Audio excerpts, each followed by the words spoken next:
Hello and welcome to part 8 of the Fishing Tackle 101 series.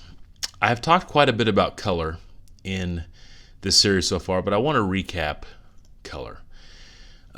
Once again, I want to get down to how incredibly simple that it is. So, just to throw a few things at you, you can Google any of this, but there has been a lot of research about specifically largemouth bass and what colors do they actually see.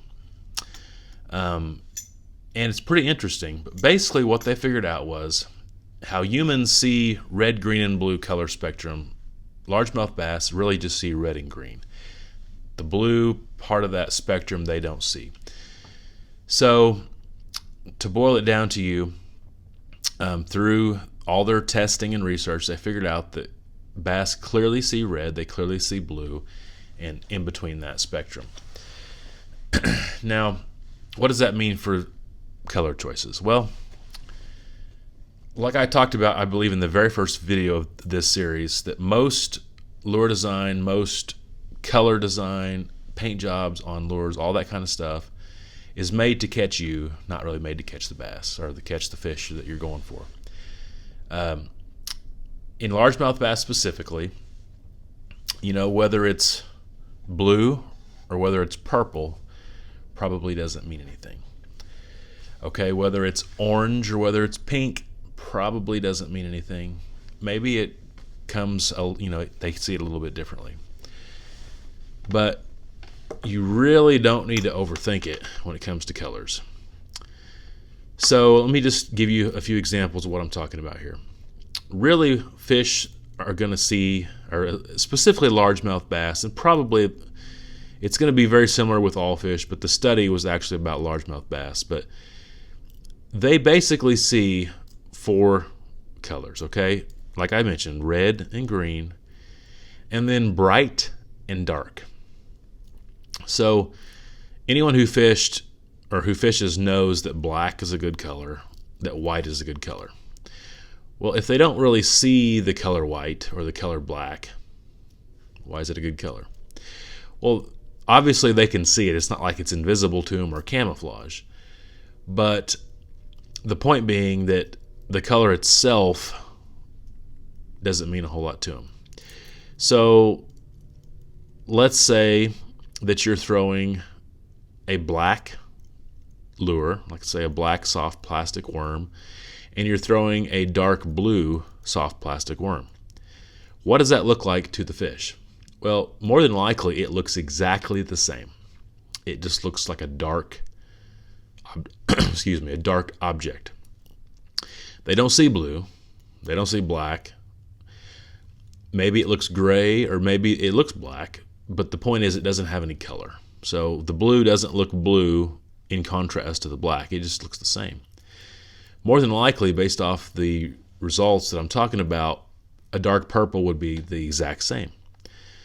So if you had 3 lures exactly the same, one was dark purple, one was dark blue, one was black, a bass probably is going to see the exact same thing. Let's say you had a jig with a skirt and some of the strands were black, some of the strands were blue, some of the strands were purple.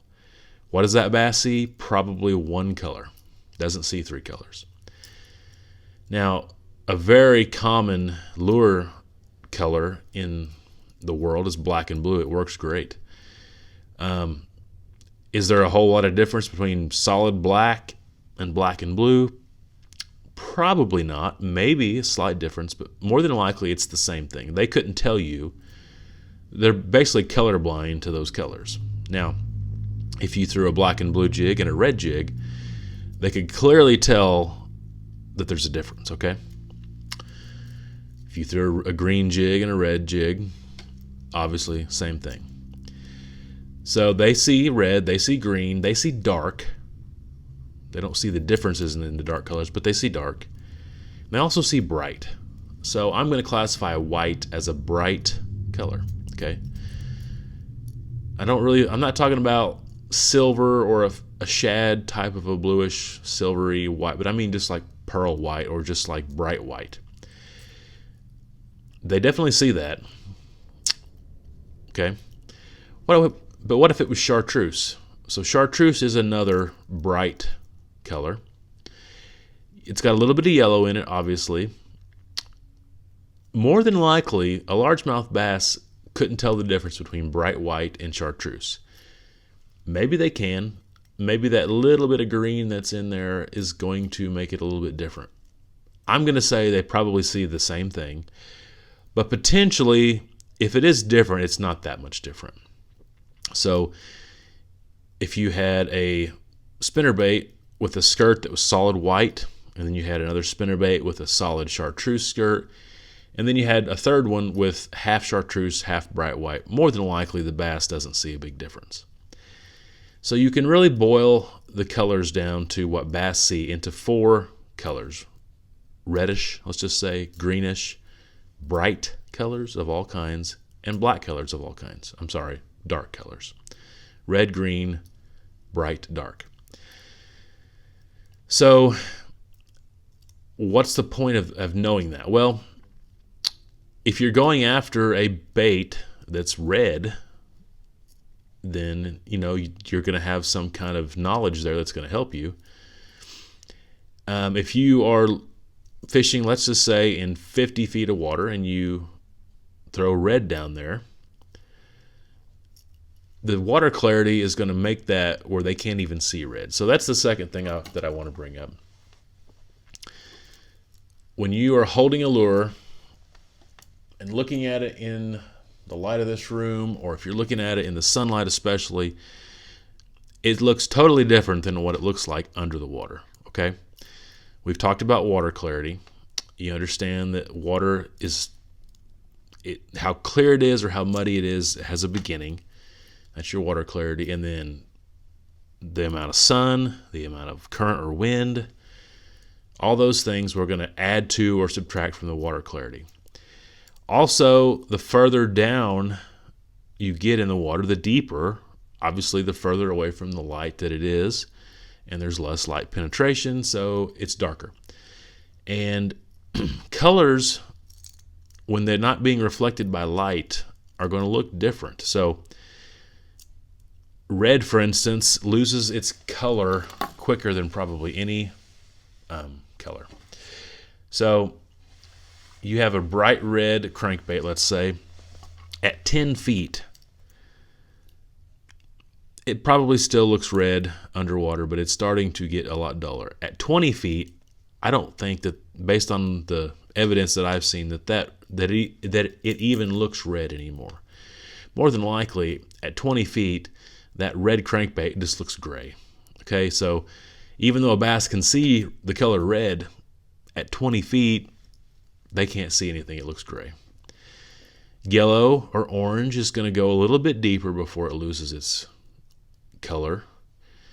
A dark blue is probably going to be the last one. So a dark blue will hold its color longer. So maybe at 50 to 75 feet, a fish can still tell that is the same color it was when it was shallow. Now, like we talked about, largemouth bass don't really see the difference between dark colors like blue and black. But if we were down there, even with our human eyes, at 15 feet, that red lure would probably not look red anymore, but the blue would. At 50 feet, they probably both wouldn't look like the color that we saw up in the surface, but we could still tell there was a little blue there. But eventually, all your colors are just going to look gray at deep depths, okay? So just think about that. If that would make sense when you're fishing a dark, deep hole of water and you're fishing on the bottom, black and blue seem to be a good color. Why? Because the fish is intellectually looking at that thinking, oh, it's black and blue and I can still see it. And of course not. But it has a good contrast. It shows up. Okay, it has a silhouette down there. They can see it. You throw something that's red down there, or even a really natural color like a green pumpkin or something, it just gets down to that level and you can't see it. So black and blue just seems to be a good color in darker water or deeper depths, mainly because it just holds its color and it holds its contrast at deep depths. So that's just some things to think about. Now, I've always said this. Here's the way I look at it, because you don't need a million colors. I'm sure we've all had a similar story what I'm getting ready to tell you. You buy some kind of worm, you take it to the body of water you're fishing at, and you have a lot of success with it. And now it's your new favorite lure for the next couple weeks. And you feel like you have to go buy that same worm in every single color, because now it's like the greatest lure ever and you need all these different colors. And then you find out later that you didn't need to do that. And your fishing tackle collection just keeps getting bigger and bigger and bigger, and you're using, 1% of it. We have a lot of impulses as fishermen where we decide that I have to buy this, I got to buy that. Or even if we watch a YouTube video and this guy catches a fish with something and we're like, okay, got to have that.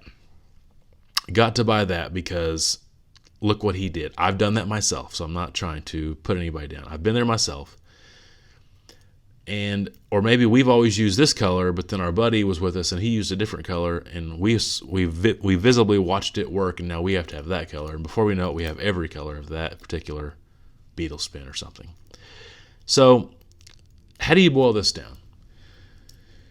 Well, let me just say, just because fish or largemouth bass can see red doesn't mean that's the color to go with. It just means they can see it. The whole point of that is just to get you to understand that all these different colors mean nothing. Do you need a black and blue, and a blue? No. Do you need a white, a chartreuse, and a white and chartreuse? No. Do you need, 15 variants of the same shade of orange? No. More than likely, the fish are not seeing as intricately as you're seeing, and they're also looking at this from the darker lens of being underwater in darker conditions. So what I would say, all color can be boiled down to 3 simple colors. Let me rephrase that. It can be boiled down to 3 simple color families.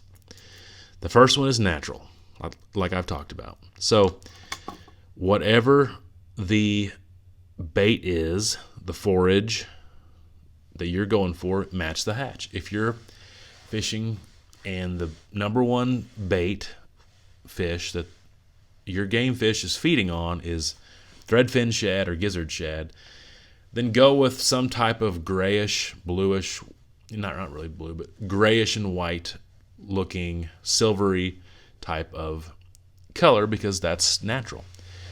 If the main forage, like in most areas I fish, is crawdad, go with a green pumpkin.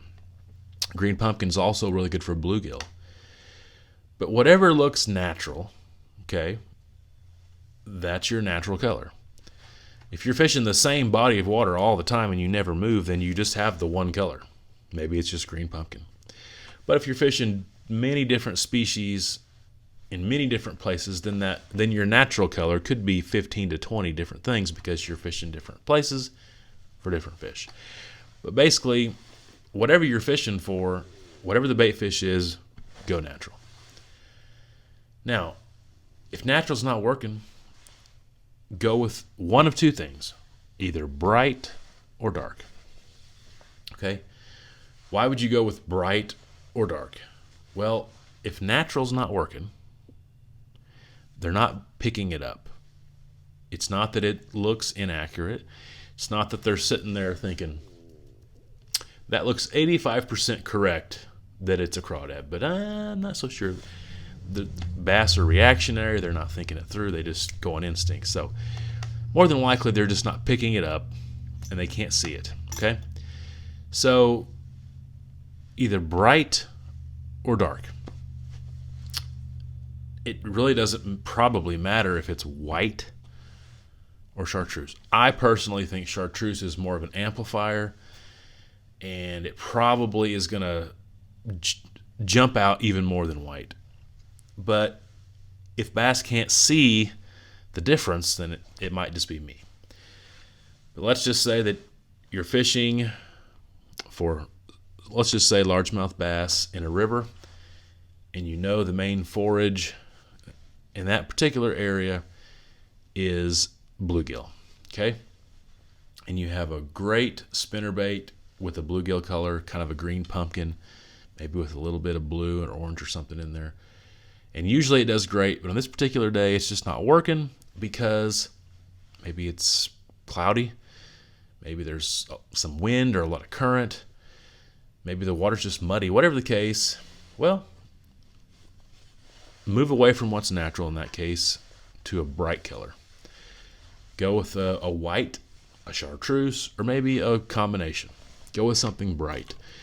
Give them that chance to see it. Let it be a color that stands out more. Okay?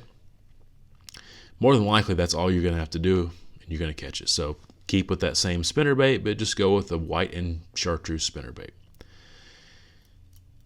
If it's extremely muddy and they still are not biting that, you might as well move to like a black and blue or a black, because it is actually going to show up even better than your bright colors in the darker water. Okay? Or maybe you're the same scenario, but it's a crawdad bait that you're imitating, and your green pumpkin, crawdad color didn't work, so you went to a white or a chartreuse. That didn't work. Maybe it's pretty deep and it's kind of a cloudy day, so go with the black and blue, especially at the deeper depths. So you can boil all color down to just natural, bright, and then dark. So you don't need 20 different colors. If you fish a lot of different species with a lot of different bait fish as their main forage, then yeah, you're going to have quite a few over here in the natural category as far as colors go. But if everything else you had besides natural colors was just white and black, you'd be doing fine.